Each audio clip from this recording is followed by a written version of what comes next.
Graças a Deus, felizes pelos nossos encontros e reencontros, estamos juntos em mais essa abençoada oportunidade de estudarmos com carinho, com amor, com atenção, com tudo que nós pudermos nas nossas vibrações, chegarmos, àquela imagem tão dignificante de Jesus junto às margens do Tiberíades, fazendo a pregação da Boa Nova. A alegria, como Jesus se expressa na Boa Nova. Quem não fica feliz com alegrias, com boas novas? E nós temos hoje, nos nossos encontros, nas nossas reflexões, de coração para coração, reflexões sobre o capítulo 10 do Evangelho segundo o Espiritismo, e bem-aventurados os que são misericordiosos. Nós estamos vinculados aos itens 9 e 10. O 9 é o Evangelho de São Mateus, capítulo 7, versículos 3 a 5, que nos fala sobre o argueiro e a trave. As anotações que São Mateus consagrou no seu Evangelho são muito dignas. Há uma obra, nós já lemos assim há tempos atrás, que foi dada a publicidade, se não me falha a memória, aí pelos idos de 1964, que é do nosso querido Rodolfo Caligares, cuja obra, editada pela FEB, é a Carta Magna do Cristianismo, com relação ao Evangelho de São Mateus, nos itens 5 a 7. Pois bem, no introito dessa obra, Rodolfo Caligares disseca todo o Evangelho de São Mateus, inclusive esse que aqui está para nossas reflexões, trazendo com profundidade o vero sentido das palavras de Jesus, quando naquela época, lá no início, nos primeiros dias dos anos 30, o Mestre iniciou a sua divina peregrinação aqui na Terra.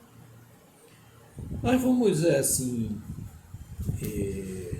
dar uma lida para nos integrarmos no porquê dessas reflexões estão no Evangelho segundo o Espiritismo e a nível de doutrina, como nos orientam os ícones da espiritualidade, ou seja, as vozes da terceira revelação.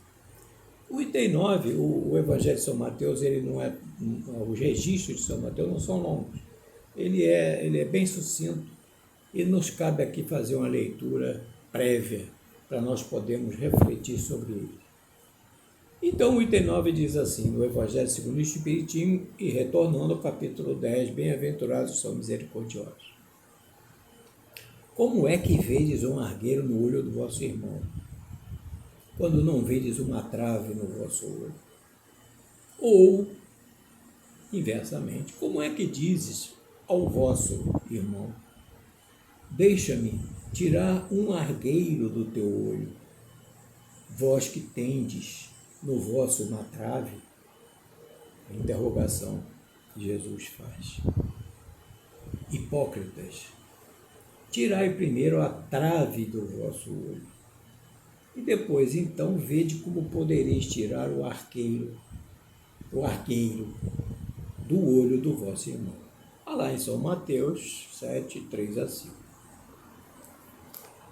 Essa advertência cogente de Jesus era muito própria, e a gente vê isso no Evangelho segundo o Espiritismo, à sociedade judia daquela época, e dirigida aos antigos. Nós já fizemos assim trabalhos recentes, nós nos lembramos sobre esses aspectos, que vêm de lá, dos tempos primeiros. Os antigos aqui, o próprio Evangelho segundo o Espiritismo os discrimina, Quem eram os antigos? Como é que essas palavras, na forma como produzidas, eram dirigidas à sociedade daquela época? E os antigos, a gente tem aquele rol de atividade, de profissões, de crenças, como os nazarenos, os escribas, os fariseus, os essênios, saduceus, publicanos, samaritanos, todos eles eram os antigos. E nós pensamos até, ousamos pensar que esses antigos hoje poderíamos ser nós, que estamos assim migrando, né? Em outros países, em outras épocas, com outras vestimentas, outra maneira de sentir, de pensar, dado o grau de evolução da própria humanidade, que apesar de todas as incongruências, a humanidade progride. Então, dentro desse porte aí, de advertências que Jesus fazia aos antigos, e se ressaltar algo muito importante, que nós já havíamos lido, estudado em obras póstumas de Allan Kardec, sobre o orgulho e o egoísmo, que se encaixa como uma luva aqui no Evangelho de São Mateus. Então, nesse estudo do orgulho e do egoísmo, Kardec faz uma proposição aos espíritos superiores no sentido de se saber como é que a humanidade vai vencer o orgulho e o egoísmo. E como sempre, a palavra dos espíritos, dentro da historicidade da humanidade, dos seus fatos, né, que a história registra, através de várias circunstâncias, de obras, de livros, de artigos, de pergaminhos, nós vamos chegando assim a uma conclusão do aspecto evolutivo de cada um de nós, da nossa parte intelectual. E os espíritos, após sintetizarem bastante, nós vamos ver isso aos pouquinhos, eles nos dizem aqui, de uma forma assim muito genérica, mas muito acertada, que de 100 em 100 anos a humanidade progride. E nos faz até um desafio, examinar como está aí hoje, se estivéssemos hoje falando, como estamos falando sobre esses assuntos, como éreis há 100 anos atrás. Imaginemos daqui a 100 anos, nós estamos em 2022, daqui a mais 100 anos, como nós não estaremos, ultrapassado esse período de estarmos em 2022 e daqui a 100 anos, como nós não estaremos. Então, tudo é uma fase de evolução, tudo é uma fase de progresso. E dentro dessa fase de evolução, dentro dessa fase de progresso, os nossos equívocos, os nossos desvios de função, as nossas condutas maléficas, né, malbaratadas, elas impedem, elas conspurcam a natureza, o verdadeiro sentido do Evangelho do Reino de Deus que está onde? Na nossa consciência, em nós mesmos. Nós somos os receptores das leis de Deus que estão na nossa consciência. Então, dentro dessa realidade, dentro dos dizeres que seu Mateus colocou aí como carta magna do espiritismo, do cristianismo, por que carta magna? Né? Porque a carta magna é o ápice de uma civilização. Todas as civilizações, todos os países têm os seus protocolos, as suas leis, embora mutáveis, mas há um ordenamento jurídico pátrio. Dentro desse ordenamento jurídico pátrio desdobram-se as leis humanas mutáveis para chegar à perfeição, chegar ao cumprimento das leis do Pai. Muitas leis, os homens as instituem abrogando as leis de Deus, na sua plenitude, que elas estão disseminadas em todos os países do orbe terrestre. Então, as leis humanas, por mais, digamos assim, apuradas que sejam, desde a nossa Constituição, reparemos que a nossa Constituição é una. Os estados, cada um tem a sua Constituição nos moldes da Constituição primeira, Mater, Carta Magna, com as suas cláusulas pétreas, inamovíveis. As constituições estaduais, as constituições das prefeituras, todas elas têm um marco e elas são subsidiárias da nossa Constituição. Então, há um ordenamento jurídico pátrio que vai se seguindo em cada país, dentro dos seus hábitos, dentro de suas crenças, dentro de seus costumes.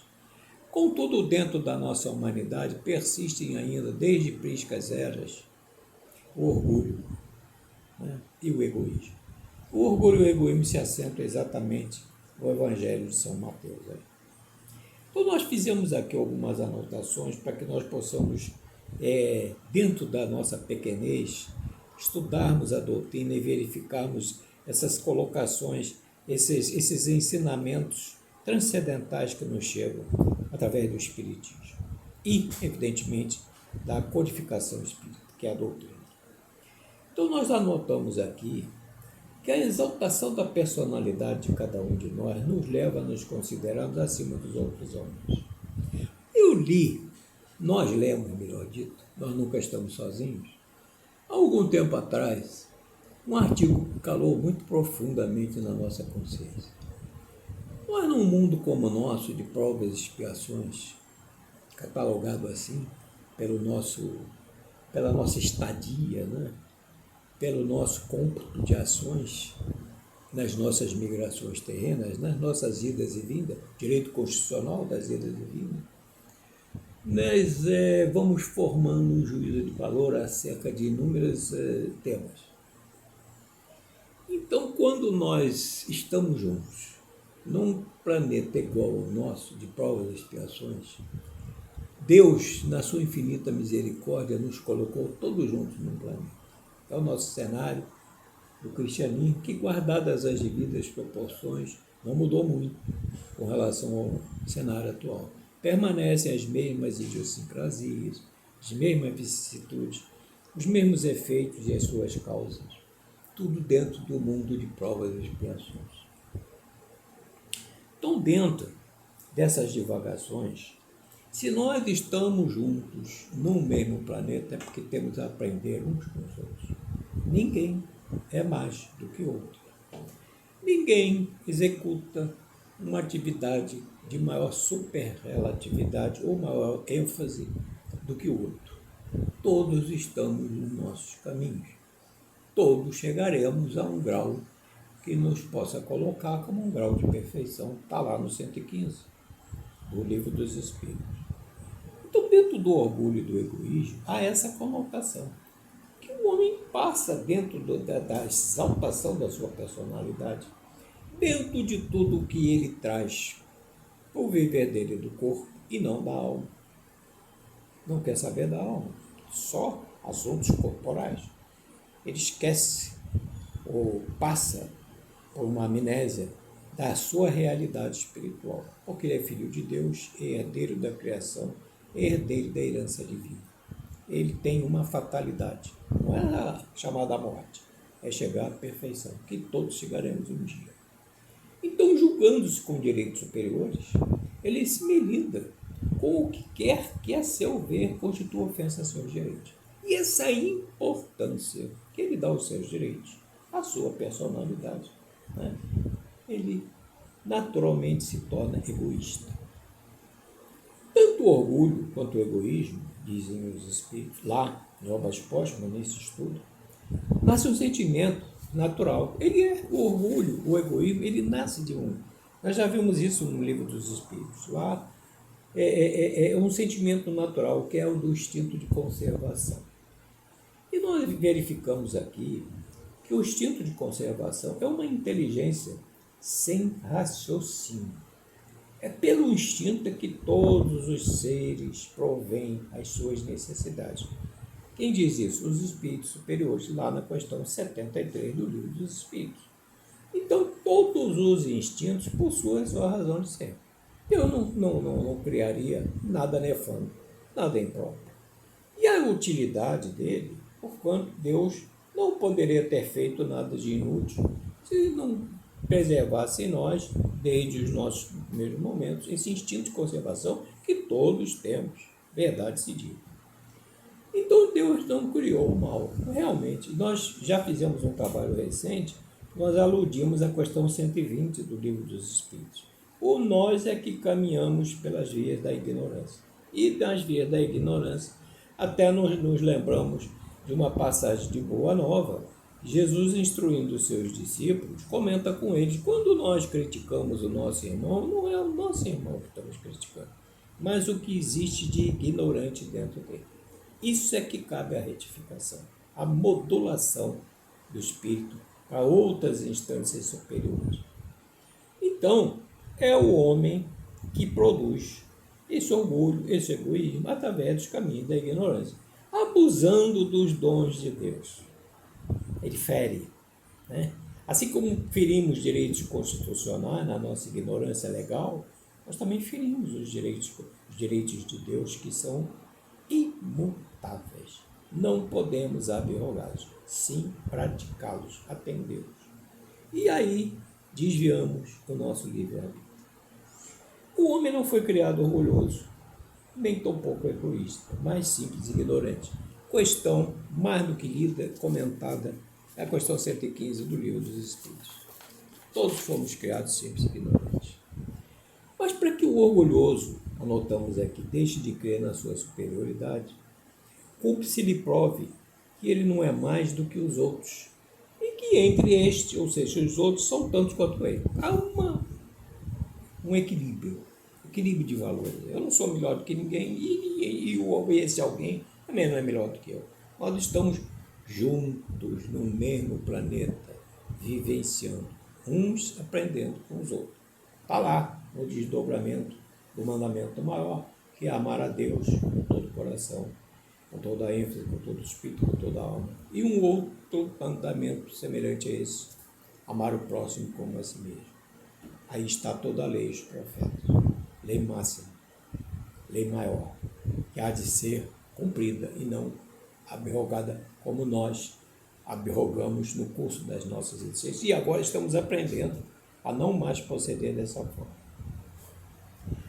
Então, dentro dessa realidade, o que nós podemos destacar aí? Eu não sou maior do que o outro também guarda as suas qualificações, não é maior do que eu. Então, é um princípio de lei de igualdade. E ora, a lei de igualdade, ela está lá onde? Na terceira parte do Livro dos Espíritos. É o capítulo 9 da lei de igualdade. O que diz a lei da igualdade? Lá na questão 803, anotamos aqui. Vamos lá buscar. Perante Deus são iguais todos os homens? Sim, responde os Espíritos. Todos tendem para o mesmo fim e Deus fez suas leis para todos. Não há exceção. Todos. Aqui não tem rico, não tem majestade, não tem coroado, aqui não tem túnica, aqui não tem juiz togado, aqui não existem reuniões dentro dos aspectos legais em que só se vincule os direitos materiais. É necessário que se veja o homem em si mesmo, as suas necessidades como espírito, como cidadão, né? Como chefe de família. Isso diz lá Clélia do Plantier no capítulo de expiações coletivas de obras póstumas. E os espíritos comentam na 803 que há uma expressão muito nossa, muito humana. O sol irradia para todos, o sol luz para todos. E enunciais assim, dizem os espíritos, uma verdade maior e mais geral do que pensais. E aí há uma nota de Kardec, dizendo assim, que todos os homens estão submetidos às mesmas leis da natureza. Todos nascem igualmente fracos, acham-se sujeitos às mesmas dores. E o corpo do rico se destrói como o do pobre. A enfermidade, a doença, que não são os reveladores morais de nosso espírito, ataca tanto um quanto o outro, né?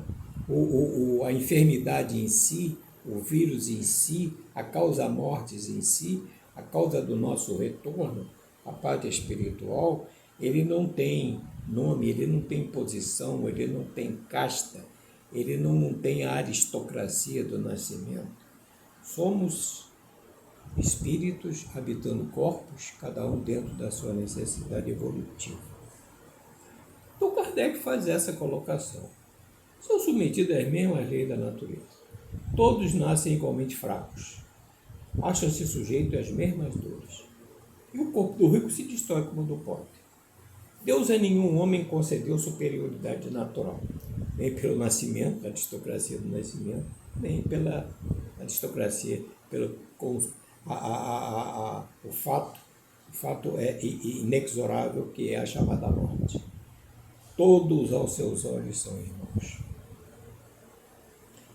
Sem a preexistência da alma, o homem é induzido, importante essa nota, a acreditar que Deus, caso ele acredite em Deus, nós não sabemos, o homem está falando do homem de uma forma genérica, é induzido a acreditar que Deus, caso ele acredite em Deus, lhe conferiu vantagens excepcionais. Quando não crê, rende graças ao acaso, é verdade, e ao seu próprio mérito. Aí é a exaltação da nossa personalidade. No tocante às desigualdades sociais do momento, que são as que mais o impressionam.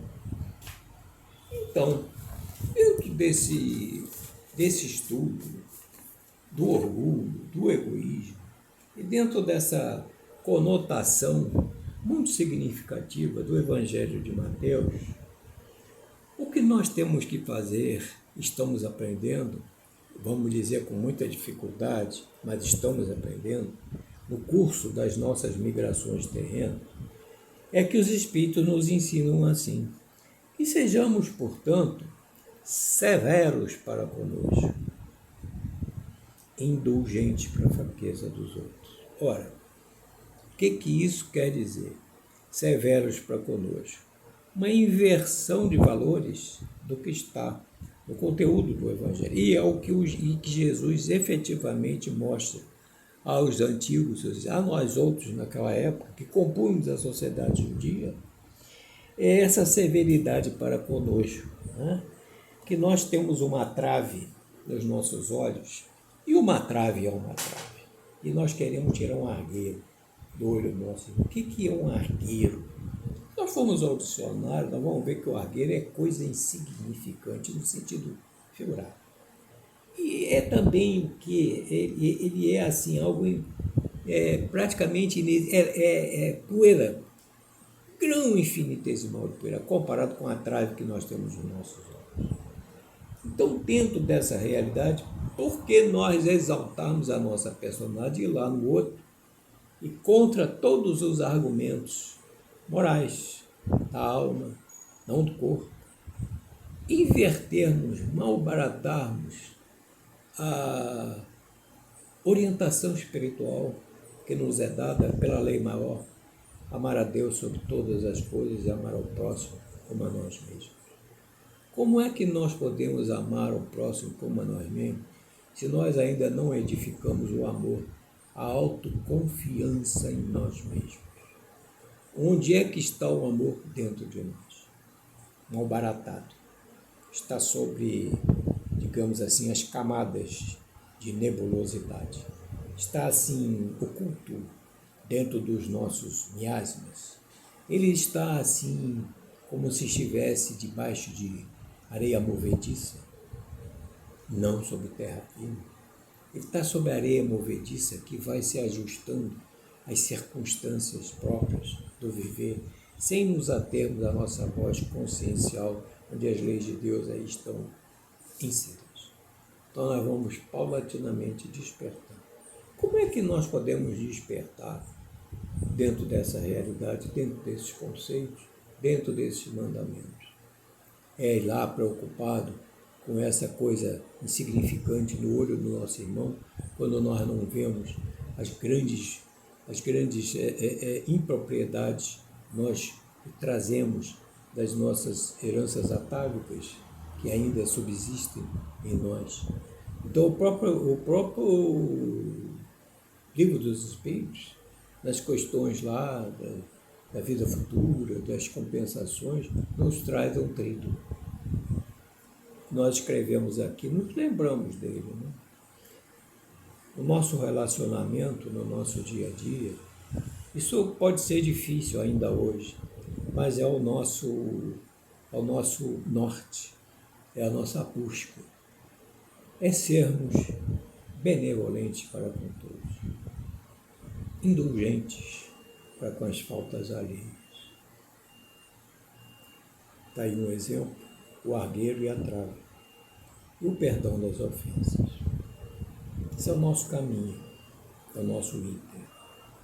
É nos atermos às palavras de Jesus, ditas naquela época, e que ele mesmo, instruindo seus discípulos, no momento oportuno ele mandaria o Consolador para ratificar e retificar muitas leis, trazer novos conhecimentos em função aí já do progresso do homem, da sua evolução, em que dentro dessa evolução ele já poderá conter dentro de si, dentro de seus espíritos, na formação espiritual, na elegância transcendental de utilizar o seu livre-arbítrio, comungar em espírito e verdade com cada um de nós.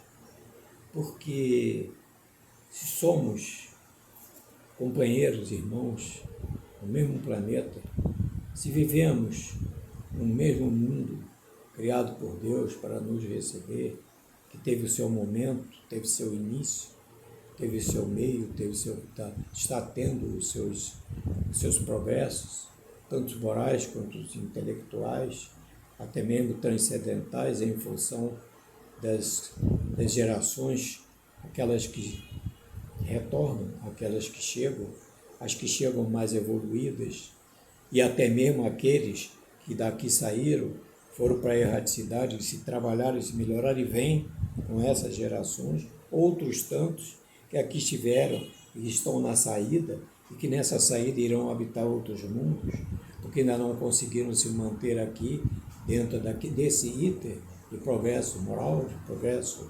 espiritual. Todos nós convivemos uns com os outros, que temos muito a aprender uns com os outros.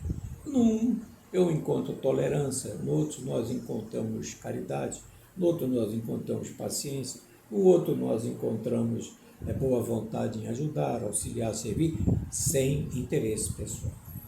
Então esse é o nosso caminho, esse é o nosso roteiro, como bem diz Emmanuel, ver os caminhos iluminados, os caminhos que Jesus deixou nas suas pegadas luminosas. Então esse é o nosso tema. É possível que tenhamos falado assim um pouco além do normal, porque à medida que a gente vai falando, um curso de sucessões vão chegando, os espíritos amigos, fraternos, de nós se aproximam e nós sabemos disso. Lá no 459 do Livro dos Espíritos está aquela resposta transcendental, que praticamente são os espíritos que nos dirigem, e se nós colocamos a nossa mente em todas as colocações advindas da Boa Nova, do Evangelho, evidentemente que nós estamos sendo cercados por esse aporte, por essa vinculação, por essa bendita ajuda do plano espiritual a cada um de nós, como em sentido contrário também existe, mas nós todos estamos fadados à perfeição. Então esse aí é o nosso momento de equilíbrio, de vibração.